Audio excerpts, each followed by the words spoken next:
자, 우리 성도님들은 어떤 취미를 가지고 계십니까?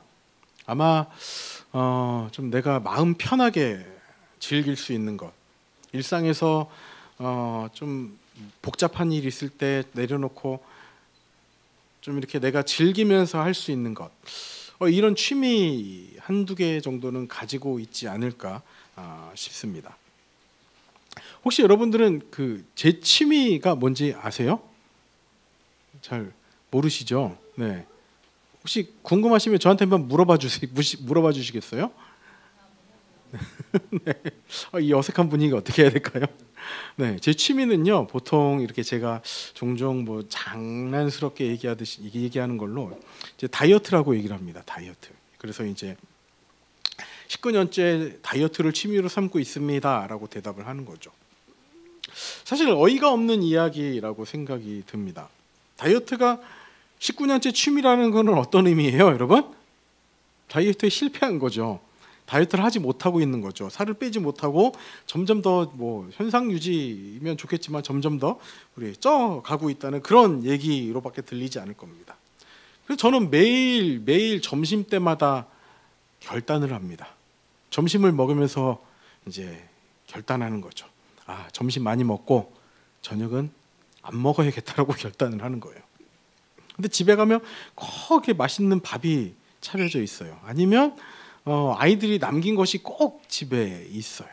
그것들을 이제 이렇게 처리하지 않고는 못 먹이는 그런 이제 성향이 있는 거죠.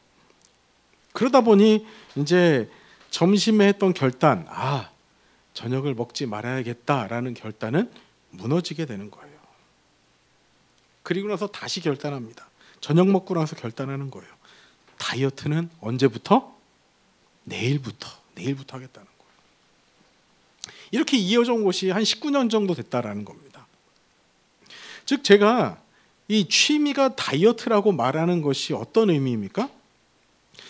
쉽게 무너지는 결심을 하긴 하는데 그 결심을 지키지 못하니까 결심이라도 하자라는 그 의미에서 이 무너지는 결단, 쉽게 무너지는 결단을 해학적으로 표현한 게 취미라는 단어라는 거예요. 즉 다이어트를 하겠다라는 결단이 있는데 진짜 다이어트를 하지 않는 알맹이만 쏙 빠진 껍데기만 있는 그 결단을 저는 이제 취미라고 표현을 한 겁니다. 우스갯소리 같지만 저는 우리의 신앙생활을 돌아보면 이와 동일하지 않을까라는 생각이 들어요. 즉 껍데기만 있는 결심, 껍데기만 있는 이 결단들이 수두룩하다는 것이죠. 이제 연말이 다가오는데 우리 항상 연말에는 결단합니다. 그리고 나서 이제 새해를 맞이하면 이렇게 결단하죠. 올해 저의 결단은 성경 1독입니다. 창세기 10장을 넘어가고 있지 못합니다만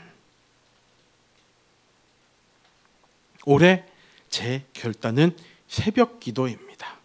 매일 알람을 맞추지만 이불이라는 강력한 대적을 이기지 못하고 계속 누워 있습니다만 제 결단은 전도입니다. 전도해야지 마음은 있지만 쉽사리 입을 떼지는 못합니다만 우리는 이렇게 결단을 합니다. 매번 결단을 해요. 실제로는 얼마 가지 않고 알맹이는 사라지고 껍데기만 남은 그런 경우를 많이 접하게 된다는 거예요. 뭐처럼요? 저의 다이어트처럼요. 오늘 본문의 배경인 에스라 시대에도 마찬가지였습니다. 오늘 드릴 말씀이 그에 대한 말씀인 거예요.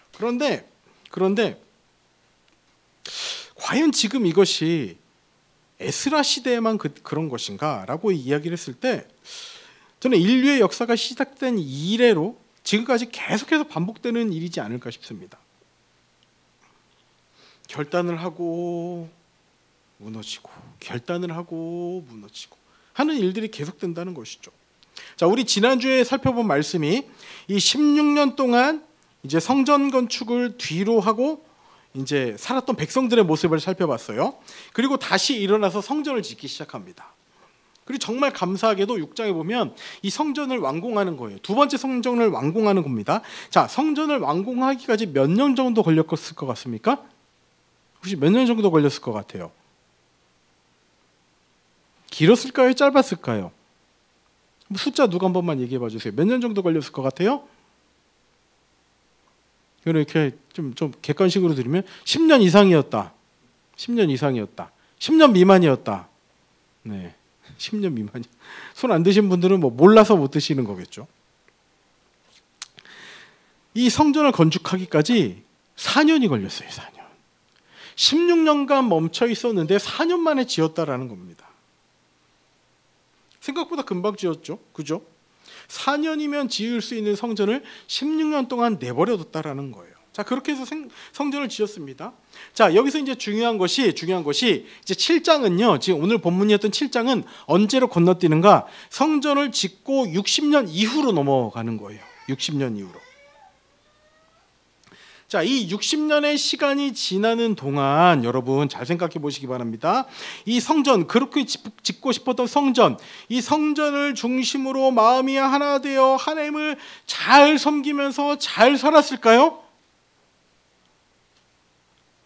그렇지 않았다는 거예요. 겉모습, 성전을 오갑니다. 제사를 지냅니다. 그런데 이런 겉모양은 있었을지 모르겠지만 알맹이는 없었다라는 거예요.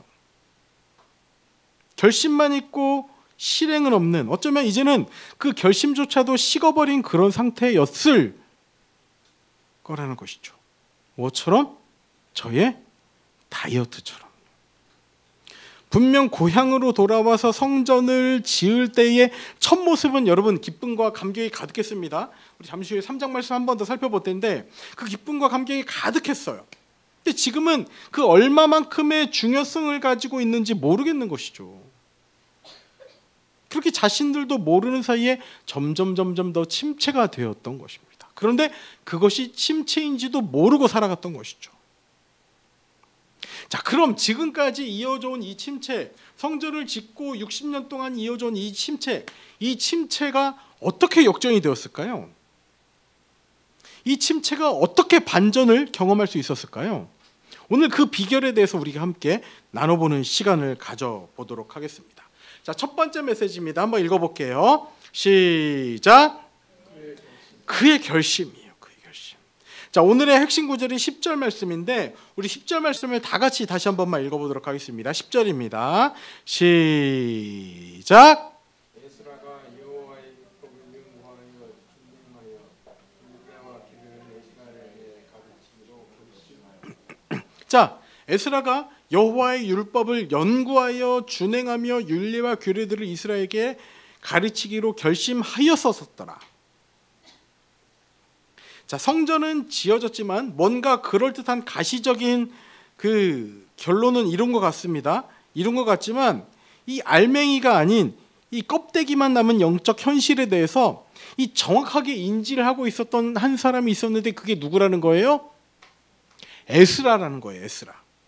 자, 그럼 이 에스라가 어떤 사람인가? 무슨 일을 하고 있던 사람인가?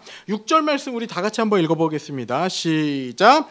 이 에스라가 바벨론에서 올라왔으니 그는 이스라엘의 하나님 여호와께서 주신 모세의 율법에 익숙한 학자로서 그의 하나님 여호와의 도우심을 입음으로 왕에게 구하는 것은 다 받는 자이더니. 그러니까 이 에스라는 그 페르시아 왕실에서 일하던 사람이에요. 그러니까 바벨론이 멸망하고 이제 페르시아 왕실에서 일하던 사람인데 이 페르시아 왕에게 큰 신뢰를 얻고 있던 사람이었습니다.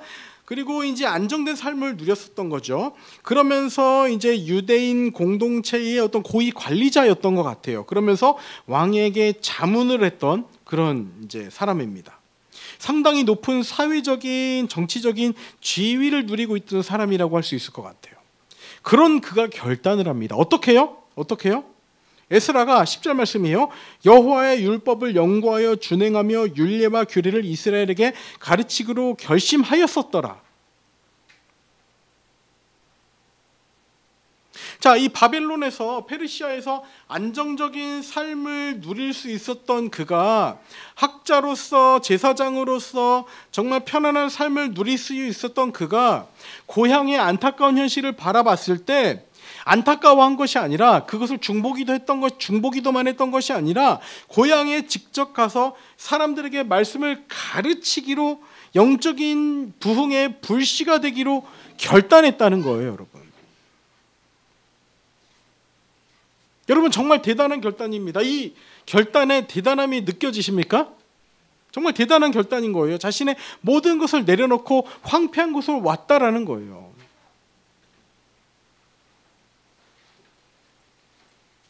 이제 제가 나온 고등학교가 중동고등학교라고 여러분께 몇 번 말씀드린 적이 있습니다. 이 중동고등학교는요, 제가 입학할 때만 하더라도 깡패학교로 유명했어요, 여러분. 깡패학교였어요. 근데 제가 입학한 그 해 94년에 무슨 일이 있는가? 삼성에서 이 중동고등학교를 인수합니다.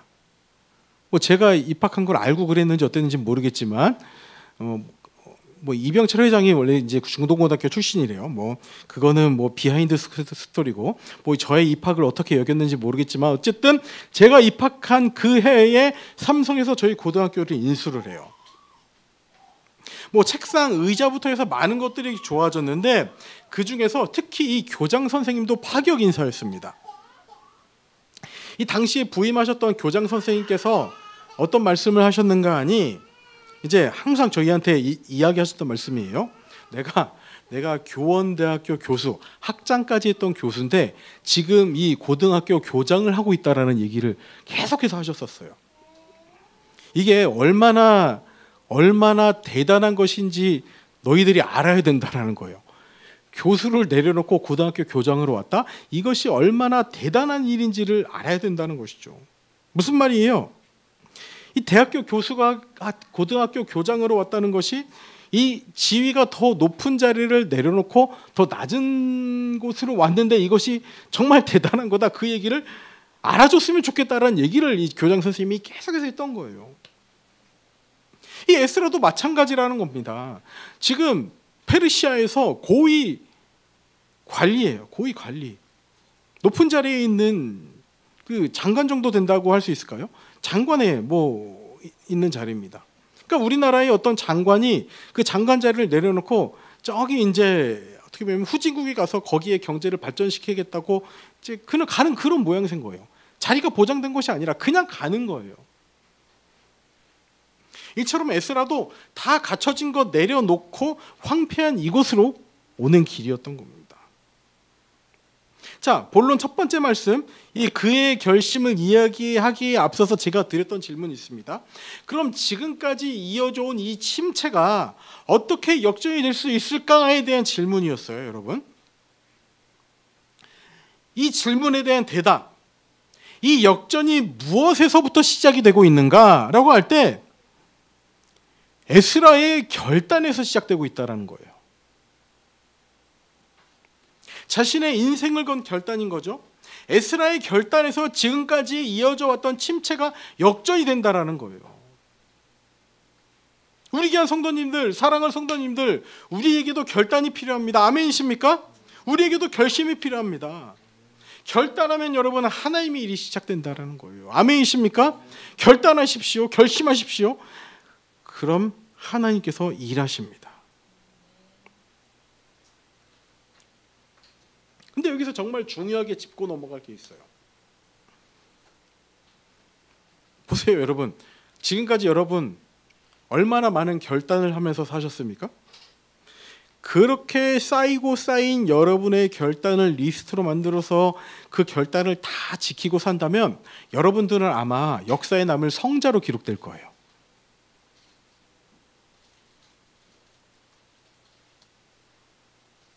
그러니까 이 결단이라는 것이 결단은 하지만 지키지 못한 결단들로 우리의 결단이 마치 의미가 없는 것처럼 느껴질 수 있다는 것이죠.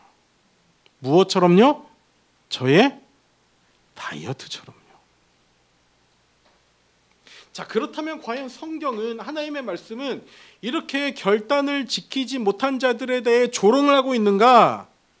여러분, 절대 그렇지 않다라는 겁니다. 여러분, 세상에서 이 정말로 그 비장한 결단을 했던 사람, 정말 위대한 결단을 했던 사람을 꼽자면 누구를 꼽을 수 있을 것 같으세요? 저는 이 사람을 잠깐 데리고 오고 싶습니다. 우리 마태복음 26장 35절 말씀 다 같이 읽어볼게요. 시작. 베드로가 이르되 주와 함께 죽을지언정 주를 부인하지 않겠나이다 하고 모든 제자도 그와 같이 말하니. 베드로의 결단이에요. 얼마나 위대한 결단입니까? 얼마나 비장한 결단입니까? 그런데 이 결단이 어떻게 되었습니까? 추위에 불을 쐬고 있는 그 자리에서 한 여인의 그 말 한마디에 이 고백이 무너지는 거예요. 칼을 들이댄 게 아니라, 누가 총을 겨누고 있는 것이 아니라, 한 여인이 너 그 예술한 작자와 같이 있던 자 아니야? 그 말 한마디에 와르르 무너졌다니까요. 내가 주와 함께 죽을지언정 주를 부인하지 않겠나이다라고 결단했던 그 비장하고 위대하고 장엄한 결단했던 사람이 그 여종의 한마디에 무너졌다고요. 그럼 이제 베드로는 끝인가? 예수님께서 부활하셔서 야, 너 그때 너 나 부인했지? 너 이제 나랑 함께 할 수 없어 라고 말씀하신 것이 아니라 베드로에게도 다시 한번 기회가 주어집니다. 부활하신 예수님 앞에서 다시 그 부르심의 자리로 나아갈 수 있었던 거죠. 그럼 그거 어떻게 됩니까? 사도행전에서 설교할 때마다 3,000명이 변하고 5,000명이 변하는 놀라운 기적의 주인공이 되는 것이죠.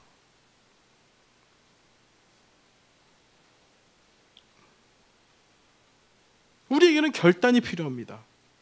그러나 그 결단이 항상 무너질 수 있다는 것을 우리는 마음에 두고 살아가는 것이죠. 그렇기 때문에 우리의 결단에 짝꿍이 필요한데, 그 짝꿍이 무엇인가 하면 그 짝꿍이 9절에 기록되어 있어요. 9절에. 9절 말씀 함께 읽어보도록 하겠습니다. 9절 말씀 우리 다 같이 읽어봅니다. 시작. 첫째 달 초하루에 거기서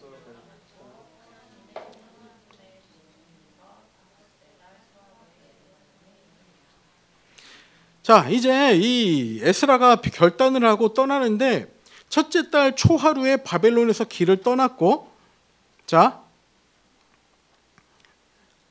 뭐를 입어?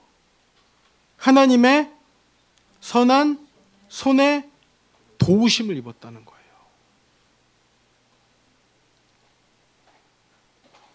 이 에스라의 결단의 위대함은요, 에스라가 자신의 것을 포기했다는 것에 있는 것이 아니라는 거예요. 에스라의 결단의 위대함은요, 자신의 것을 포기해서가 아니라 그 결단이 하나님의 선한 손에 도우심에 있었기 때문이라는 겁니다. 마치 베드로가 자신이 결단한 것이 실패했음에도 다시 한번 예수님으로 말미암아 기회가 주어진 것과 마찬가지라는 거예요. 자, 지금까지의 말씀을 다시 한번 정리해서 말씀드리면, 우리는 계속해서 결단합니다. 결단해요. 근데 그 결단은 어떻게 됩니까? 쉽사리 무너집니다. 그러다 보면 우리의 신앙은 무뎌질 대로 무뎌지게 된다는 것이죠. 그렇게 무뎌질 대로 무뎌진 우리의 모든 것을 역전시킬 수 있는 비결이 뭐라고요? 특별한 것이 아니라 다시 한번 결단하는 거예요. 결단이 무너졌음에도 불구하고 다시 한번 결단하는 거예요. 여러분, 그래도 다시 한번 결단해야 됩니다. 목사님, 제가 결단했는데 계속 무너졌는데요? 그럼에도 불구하고 다시 한번 결단해야 된다고요. 지금의 상황을 역전시킬 수 있는 것은 여러분 결단하는 것밖에 없습니다. 그리고 그 결단이 껍데기로 남지 않기 위해서는 짝꿍 무엇이라고요? 하나님의 선한 손에 도우심을 구해야 된다라는 거예요. 여러분, 다시 한번 결단합시다. 다시 한번 결단합시다. 그 무너진 결단들이 얼마나 많습니까? 우리 1월부터 계속 얘기했던 그 결단이 얼마나 자주자주 무너졌습니까? 그럼에도 우리가 다시 한번 도전해야 되는 것은 우리 말씀의 자리로 매일매일 나아가자. 매일 성경으로 하루하루를 시작하자. 그 결단이 다시 한번 있어야 된다고요. 무엇을 의지하여? 하나님의 선한 손의 도우심을 의지하여 그렇게 다시 한번 결단해야 된다는 거예요. 여러분 10시 반에 우리 예배 미리 와서 예배로 우리의 삶을 준비하면 우리의 삶이 바뀔 것이라 말씀드렸지만 그것이 잘 지켜집니까 여러분? 절대 안 지켜져요 여러분. 하나님의 선한 손에 도우심을 구하십시오 여러분. 정말 예배 때 허겁지겁 오는 것이 아니라 정말 준비된 마음으로 나와 이 자리 가운데 하나님의 도우심을 구합니다. 하나님의 이끄심을 구합니다. 정말 거룩하신 하나님 앞에 누가 설 수 있겠습니까? 하나님이 부르신 이 자리에 대한 진정한 깨달음을 가지고 하나님 앞으로 나오면, 예배 자리에 나오면 여러분의 삶이 변할 것입니다.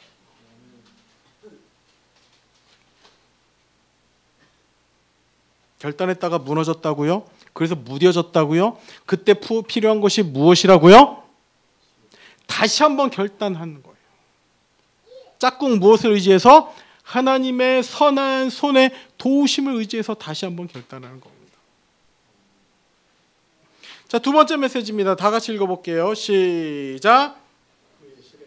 그의 실행입니다. 결단한 자가 그러면 그 결단을 어떻게 이어가는가? 10절 말씀 다시 한 번만 읽어보도록 하겠습니다. 이 말씀이 우리의 그 마음에 팍 박혔으면 좋겠습니다. 10절 말씀 다 같이 읽습니다. 시작.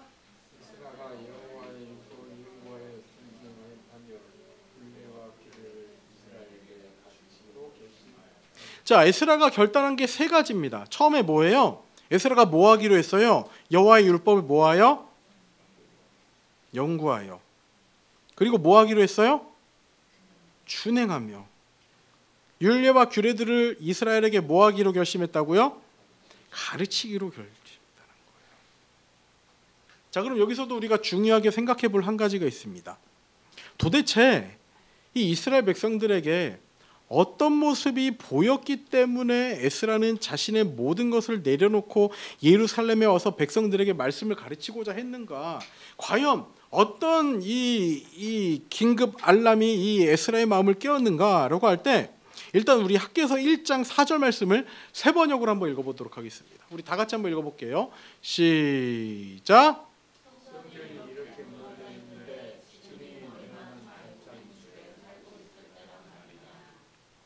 자, 이 학개서 말씀은 언제 학개 선지자를 통해 주어진 말씀인가? 언제였어요? 공사가 중단됐을 16년 사이에 주신 말씀입니다. 자, 여기서 보시는 것처럼 자, 이스라엘 백성들의 삶이 피폐하고 찢어지게 잘 살았나요? 아니면 자신의 집은 잘 꾸미며 살았나요? 자신의 집은 잘 꾸미며 살았던 거예요. 성전을 완공하지 못하고 성전을 짓기를 공사를 중단하긴 했지만 집 잘 꾸미면서 잘 살고 있었습니다. 뭐 완전한 부자는 아니겠지만 그럭저럭 살고 있었다라는 거예요. 자, 그리고 그 이후에 학개 선지자의 그리고 스게랴 선지자의 어떤 강권과 권면을 통해서 성전을 지었습니다. 4년 동안 성전을 지었어요. 자, 이 성전을 지은 이후의 삶이 그러면 여러분 지금 이렇게 잘 꾸민 집에서 사는 것에도 뭐 별반 차이가 있었을까요? 아마 큰 차이는 없었을 거예요. 똑같이 그들의 집은 잘 꾸미면서 잘 살고 있었을 겁니다. 이 생각을 가지고 우리 성전을 처음 지었을 때로 다시 한번 돌아가 볼게요. 우리 에스라 3장 12절 말씀입니다. 우리 다 같이 읽어볼게요. 시작. 제사장들과 레위 사람들과 나이 많은 족장들은 첫 성전을 보았으므로 이제 이 성전의 기초가 놓임을 보고 대성통곡하였으나 여러 사람은 기쁨으로 크게 함성을 지르니. 자, 이것은 성전이 중단되기 전입니다. 그러니까 성전 공사를 처음 시작했을 때 이제 말씀인데, 자, 제사장들이나 레위 사람들이나 나이 많은 족장들은 첫 성전을 보았으므로, 그러니까 솔로몬이 지은 성전을 보았기 때문에 지금 기초를 놓는 그 성전의 터가 너무 초라하기 때문에 대성통곡을 했습니다. 그리고 여러 사람들은 기쁨으로 그 성전 짓기를 시작한 거예요. 그러니까 이 성전이 얼마나 이들의 삶에 중요한 자리를 차지하고 있었는지를 아는 말씀인데, 이 솔로몬이 지었던 성전이 파괴되고 이 사람들은 뭘 했던 사람들이에요? 70년간 포로 생활했던 사람들이에요. 포로 생활을. 그 사람들이 성전을 다시 짓기 시작했을 때 기쁨의 큰 함성을 지른 거예요. 더불어 솔로몬의 성전을 봤던 사람들은 뭘 했다고요? 안타까워한 거죠. 대성통곡한 거죠. 그러니까 이들에게 있어서 이 성전은요, 그냥 어떤 건물의 의미가 아니라 삶의 중심이었습니다. 삶의 중심. 그러니 그 성전을 다시 짓기 시작했을 때 누군가는 안타까워하고 누군가는 정말 기뻐할 수 있었던 것이죠. 그런데 이렇게 3장에서 첫 삽을 뜨고 방해가 있으니까 중단이 되고, 몇 년 동안 중단됐어요? 16년간 중단이 되고 4년 만에 잘 지었습니다. 그리고 나서 7장은 몇 년이 지났다고요? 60년이 지났던 거예요. 60년.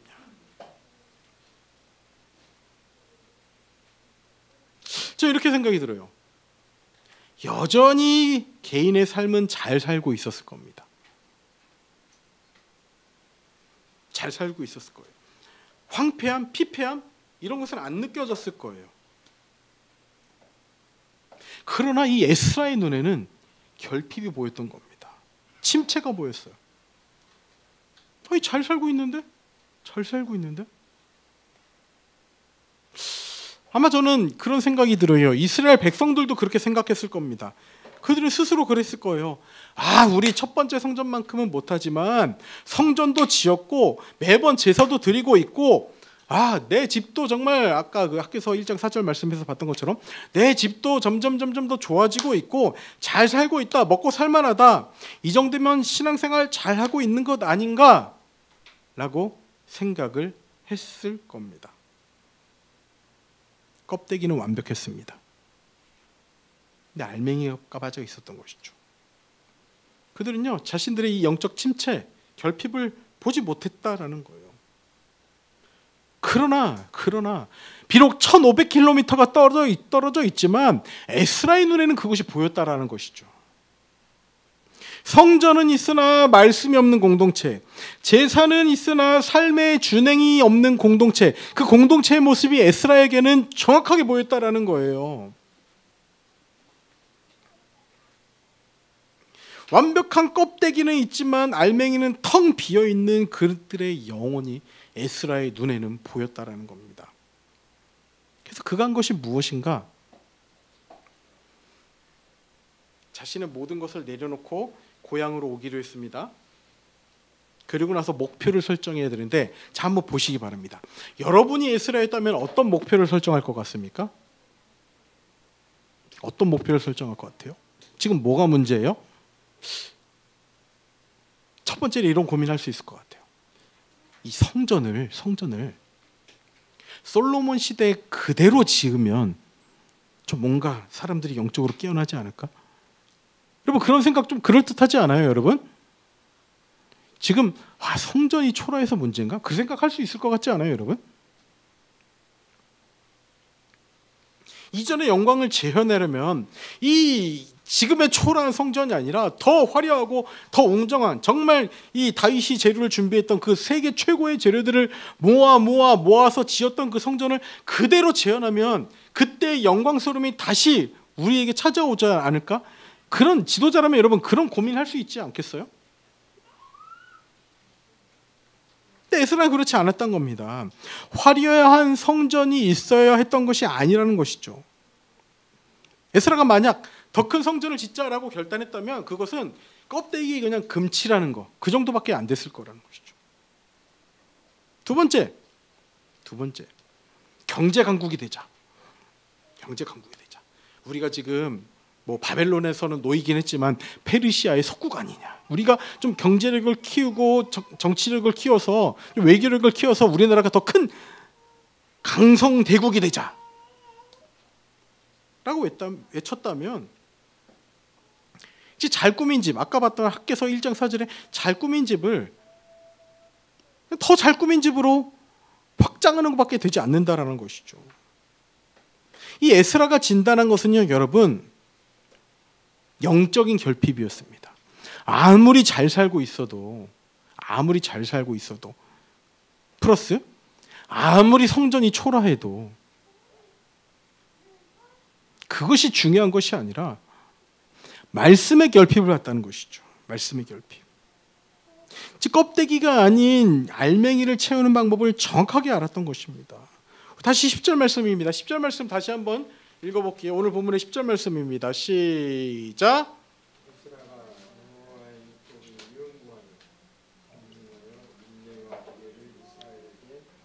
자, 소리가 너무 작습니다. 너무 많이 안 읽으시는 것 같아요. 우리 다시 한번 10절 말씀 읽겠습니다. 시작.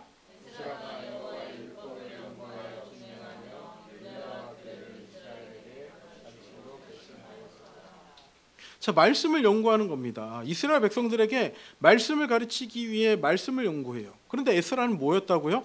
학자였어요. 말씀을 연구하던 학자였습니다. 이미 익숙할 만큼 익숙한 그 말씀이지만 다시 한번 말씀을 연구한다는 거예요. 이 60년간 잊혀졌던 사람이라면 그냥 편하게 쉽게 가르칠 수 있었을 텐데 그 알맹이를 전하기 위해서 다시 한번 자신이 명확하게 정확하게 준비한다는 것입니다. 그리고 연구하여 다음에 뭐예요? 뭐라 기록되어 있습니까? 준행하며. 에스라 자신이 먼저 지킵니다. 지켜라가 아니라 내가 먼저 지키겠다는 거예요. 스스로 그 말씀을 지키기 위해서 노력한다는 것입니다. 여기서 이제 마지막으로 뭐 했다고요? 뭐 하기로 결심했다고요? 가르치기로 결심했다는 거예요. 연구하고 준행한 것을 백성들의 삶에 채워넣는 겁니다. 아무거나 그냥 내 머리에 있는 거 꺼내다가 그걸 삶에 주입시키는 것이 아니라 내가 먼저 삶으로 살아낸 것을 그들의 삶에 주입시키고 있다는 거예요. 여러분, 에스라의 이 실행, 그의 실행, 에스라의 실행이 위대한 이유는요, 이 페르시아에 누릴 수 있었던 좋은 것들을 내려놓고 이스라엘에 와서 개고생을 시작했던 그것이 아니라 모두가 괜찮다고 말할 때, 모두가 이만하면 잘 살고 있다라고 스스로 속일 때 그 껍데기 속에 빈 알맹이를 정확히 꿰뚫어 보았고 그 알맹이를 채우는 일에 자신을 걸었기 때문이라는 거예요.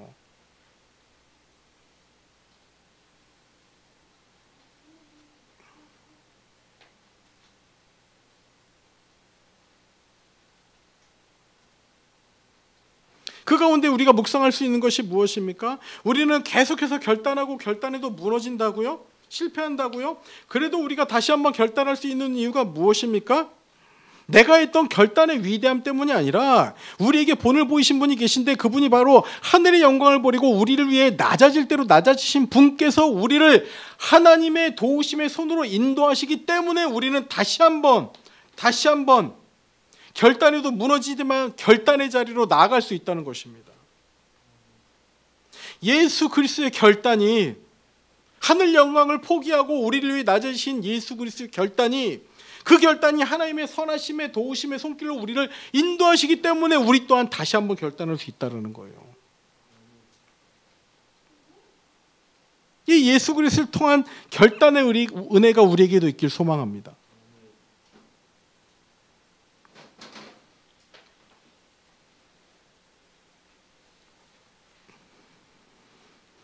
이제 말씀을 마무리하도록 하겠습니다. 오늘 중요한 말씀이 10절이었으니까 여러분 10절을 마지막으로 한 번 더 읽어보겠습니다. 10절 읽어볼게요. 시작. 에스라가 여호와의 율법을 연구하여 준행하여 율례와 규례를 이스라엘에게 가르치기로 결심하였었더라. 이 에스라가 여호와의 율법을 연구하고 준행하며 가르치기로 결심했다는 거예요. 결심. 이 결심이 중요한 이유가 무엇인가? 저는 이 우리의 공간을 보면서도 깨달아지는 것 같아요. 여러분, 여기 물걸레로 청소하면 어때요? 항상 스팀 청소기로 몇 번을 했는데도 항상 때가 가득해요. 그것이 의미하는 게 뭘까요, 여러분? 우리가 깨끗하게 하는 속도보다 여기가 더러워지는 속도가 더 빠르다라는 거예요. 자, 보시기 바랍니다. 우리가 깨끗하게 하는 속도보다 여기가 더러워지는 속도가 빠르니 깨끗하게 하는 것을 포기하자 하면 어떻게 되는 거예요? 더 더러워지는 거예요. 그래도 여기가 깨끗하게 유지될 수 있는 이유가 무엇입니까? 우리가 결단하기 때문이에요. 그래도 깨끗하게 되도록 물걸레질 한번 하자라는 그 결단이 여기가 깨끗하게 유지되도록 만드는 비결이라는 거예요. 즉 우리에게 필요한 것이 뭐라는 거예요? 우리의 죄성은, 우리의 본성은 날마다 죄를 향해 갑니다. 죄인인 우리의 본성은 그럴 수밖에 없는 거예요. 그렇기 때문에 우리가 해야 되는 결단이 무엇입니까? 여기가 더러워지는 속도가 빠르지만 그것보다 더 빠르게 결단해서 깨끗하기를 노력하자라고 하면 된다는 거예요. 설령 어떨지라도 우리의 결단이 매일 무너지더라도 말입니다. 어떠해요, 여러분? 잠깐 생각해 보시기 바랍니다. 어떤 결단하셨습니까? 어떤 그 결심을 하고 이 섬김의 자리나 그런 것들을 생각하며 살아가고 계십니까? 생각해 보면 여러분 많이 무너졌어요.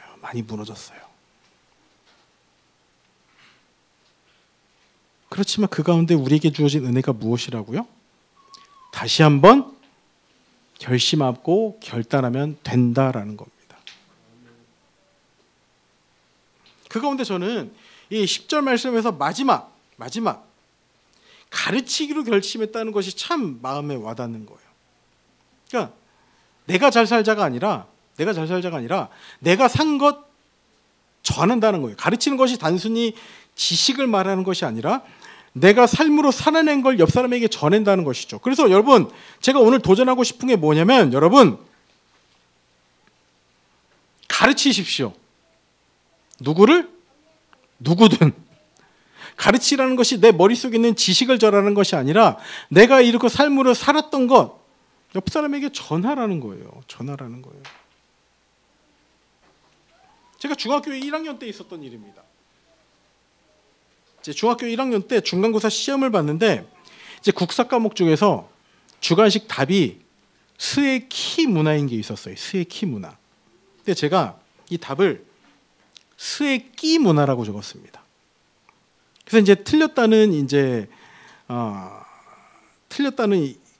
거 이제 들었는데, 근데 어때요? 이 외국어를 한글로 쓴 것이다 보니까 제가 한번 좀 이렇게 건의를 할 수 있는 거잖아요. 그래서 이제 선생님을 찾아가서 이제 혹시 이것을 정답으로 왜 이제 외국어로 표기하는 거니까 정답으로 인정할 수 있는지를 선생님께 질문했어요. 이제 당시 국사 선생님이 은퇴가 한 1년, 2년 남은 정말 그 나이가 많으신 할아버지 선생님이었는데 지금 말로 하면 좀 꼰대 같은 느낌이 좀 많이 강했었어요. 그러다 보니까 이제 저한테 뭐라고 하시냐면은 그 혹시 이거 스의 끼라고 썼는데 이렇게 맞게 해주실 수 없냐라고 했더니 선생님께서 뭐라고 하시냐면은 내가 언제 스의 끼라고 가르쳤냐 하면서 막 저를 조롱하듯이 막 얘기를 하시는 거예요. 그 특유의 그 꼰대 분들의 특유의 어떤 그걸로 저를 막 뭐라고 하시는 거죠. 여러분 중1이면 어떻습니까? 아주 감수성이 예민할 때죠. 그죠? 사춘기를 맞이할 그때인 거죠. 저는 그때부터 국사 선생님이 싫어졌습니다. 그러다 보니 자연스럽게 뭐가 싫어져요? 국사가 싫어져요. 국사가. 그래서 저는 지금도 국사를 잘 몰라요. 근데 어느 순간 좀 이 국사를 잘 알아야겠다는 그런 깨달음이 있었는데 성경은 잘 알려고 노력하지만 내가 살고 있는 이 땅의 나라를 잘 알지 못하는 그런 이제 반성이 들어서 보통 이렇게 차를 타고 다닐 때 여러분 유튜브 보면서 이제 찬양도 듣고 그 설교도 듣고 하잖아요. 저는 거기에 플러스로 이제 국사 강의를 듣기 시작한 거예요. 국사 강의를. 그리고 이것을 제가 잘 배웠는지를 되뇌이는 방법이 뭘까요? 가르치는 거예요. 가르치는 거예요. 저는 시마다 때마다 아이들에게 제가 들었던 그 강의를 아이들에게 알려줍니다. 아이들에게. 아마 저희 딸들은 제가 국사를 잘해서 알려주는 걸 가르쳐 주는 걸 알고 있겠지만 제가 배운 거를 가르쳐 주는 거예요. 제가 다시 한번 정립되면서 제 안에 다시 한번 이 정리가 되는 거죠. 여러분, 가르치면 여러분 것이 됩니다. 영적인 원리도 마찬가지예요. 내가 삶으로 살아내고 그것을 옆 사람에게 전하면 그것이 나의 은혜가 배가 되는 비결이요, 상대방도 그 은혜를 가지고 더 큰 은혜를 누리는 비결이 된다는 것이죠. 그렇기 때문에 여러분, 가르치기를 떠나시기 바랍니다.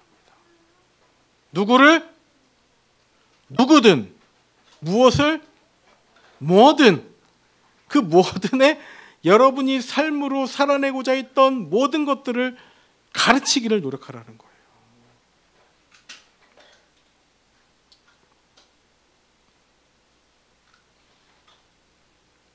여러분, 그래서 저희가 내년에는 조금 더 어떤 변화를 주려고 합니다. 큰 변화는 아니에요, 여러분.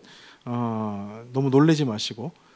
큰 변화는 아니지만 우리 각자의 삶 가운데 하나님의 이끄심이 무엇이었는지를 좀 더 고민해보는 그런 시간들을 1대1로 좀 더 가지도록 하겠습니다.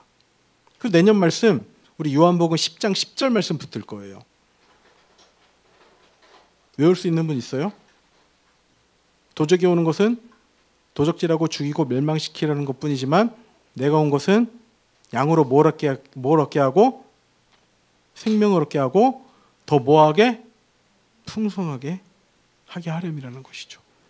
내년의 키워드는 생명과 풍성입니다. 여러분, 이 생명과 풍성을 위해서 여러분들 지금도 준비하고 있어요. 여러분 잘 기대해 주시고 생명과 풍성이 여러분 삶 가운데 정말 가득했으면 좋겠습니다. 그래서 제가 항상 말씀드리지만 표어를 싫어한다고 말씀드렸어요. 그래서 이제 올해의 표어가 표어가 아니라 올해 이제 저희가 보고 있는 게 사랑에 머무르다인데 지향점이라고 말씀드렸어요. 이 내년에 이 생명 풍성이라고 해서 이 사랑에 머무르다가 사라지는 게 아니라 저희는 쌓여갑니다. 지향점이 쌓여가는 거예요. 이 사랑에 머무르기 위한 매일 말씀을 붙들기 위한 그 노력 가운데 이 생명과 풍성이 어떻게 누려지는가를 제가 2026년 한 해 여러분의 삶에 나타나도록 도울 겁니다. 아멘이십니까? 그렇기 위해서는 여러분도 뭘 해야 된다고요? 결심해야 된다고요. 결심. 뭘 해도요? 무너져도요. 그것이 가능한 이유가 무엇이라고요? 예수 그리스도의 결단으로 낮아질 대로 낮아지심이 우리에게 보여주신 것이 하나님의 선하심의 도우심의 손길이 우리에게 닿을 수 있도록 하셨기 때문에 우리가 다시 한번 결단에 나아갈 수 있다라는 것입니다. 무너진 결단들이 수두룩하다 할지라도 다시 한번 결단하는 은혜가 있기 원합니다.